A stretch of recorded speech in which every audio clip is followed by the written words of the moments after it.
Hello दोस्तों, मैं आज आपके लिए अगला वीडियो लेके आ चुका हूँ। जो हमारा टॉपिक है वो है घनत्व। ये कक्षा 9 का हमारे आसपास के पदार्थ का भाग 3 है। तो ये आप देखेंगे। तो हम इसको शुरू करते हैं। घनत्व होता क्या है? किसी पदार्थ का घनत्व उसके प्रति इकाई आयतन के द्रव्यमान के बराबर होता है। तो घनत्व बराबर जो होता है द्रव्यमान बटे आयतन होता है। जैसे मैं आपके लिए दूसरा ही परिभाषा बता रहा हूँ। किसी निश्चित स्थान पर किसी पदार्थ के द्रव्यमान को घनत्व कहते हैं। जो स्थान घेरेगा वो घनत्व कहलाएगा। तो चलिए हम पहला वाला लिख लेते हैं।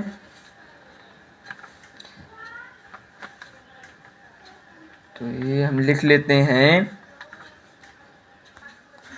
तो दोस्तों देख सकते हैं हमने लिख लिया है किसी पदार्थ का घनत्व उसके प्रति इकाई आयतन के द्रव्यमान के बराबर होता है। जो घनत्व बराबर होता है। तो आपको घनत्व समझ में आ गया होगा। तो चलते हैं अगले टॉपिक पे। अगला टॉपिक है हमारा गलन व गलनांक।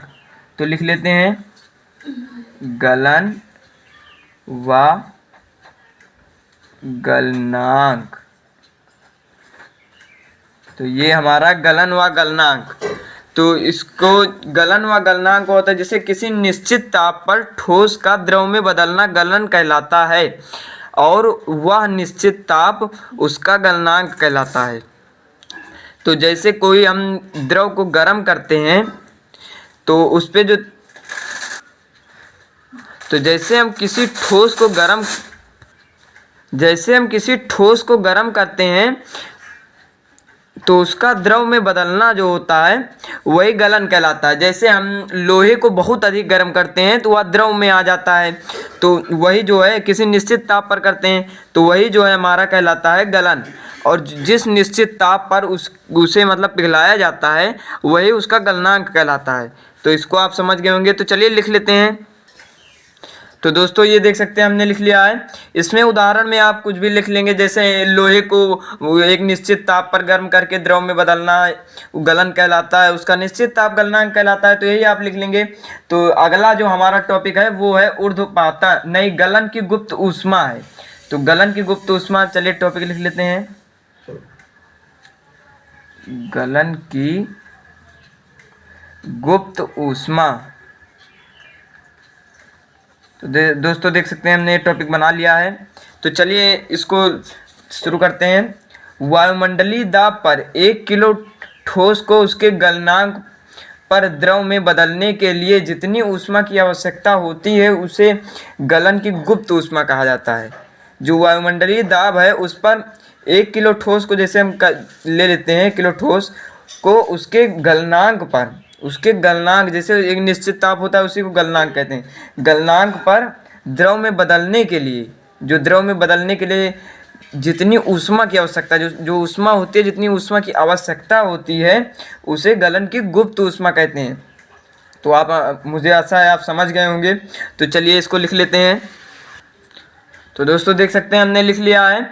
तो इसमें आप 1 किलो 2 किलो कुछ भी ले सकते हैं। तो यही आपका हो जाएगा। तो अगला जो हमारा टॉपिक है वो है ऊर्ध्वपातन। तो चलिए बना लेते हैं टॉपिक ऊर्ध्वपातन। तो ये हमारा टॉपिक बन गया है। ऊर्ध्वपातन होता क्या है? जैसे ठोस को जो है सीधा गैस में बदलना, ना कि किसी और चीज़ में बदलना, ठोस को सीधा गैस में बदलना ही ऊर्ध्वपातन कहलाता है। जैसे कुछ ठोस ऐसे होते हैं जिन्हें तेजी से गर्म करने पर बिना द्रव अवस्था में परिवर्तित हुए सीधे वाष्प में बदल जाते हैं। इसी क्रिया को ऊर्ध्वपातन कहते हैं। तो जैसे हम ले लेते हैं कपूर को आप जलाते हैं वो सीधा गैस बनकर उड़ जाता है। वो किसी लिक्विड या मतलब किसी और चीज़ में नहीं रहता। तो वही ऊर्ध्वपातन कहलाता है। तो चलिए इसको हम लिख लेते हैं। तो दोस्तों देख सकते हैं हमने लिख लिया है। इसमें आप लिख लेंगे यहाँ पे पदार्थों को। तो दोस्तों ये देख सकते हैं हमने लिख लिया है।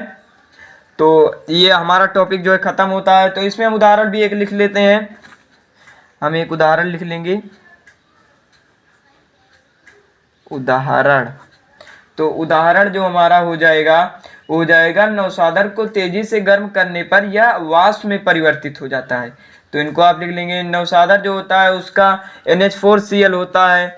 एक होता है अमोनियम क्लोराइड, ये भी वैसा ही होता है। कपूर होता है। ऐसे ही आपके आसपास भी आप जानते होंगे कई पदार्थ ऐसे होंगे जिन्हें ठोस को गर्म करने पर सीधा वो गैस में परिवर्तित हो जाते हैं, वही ऊर्ध्वपातन क्रिया कहलाती है।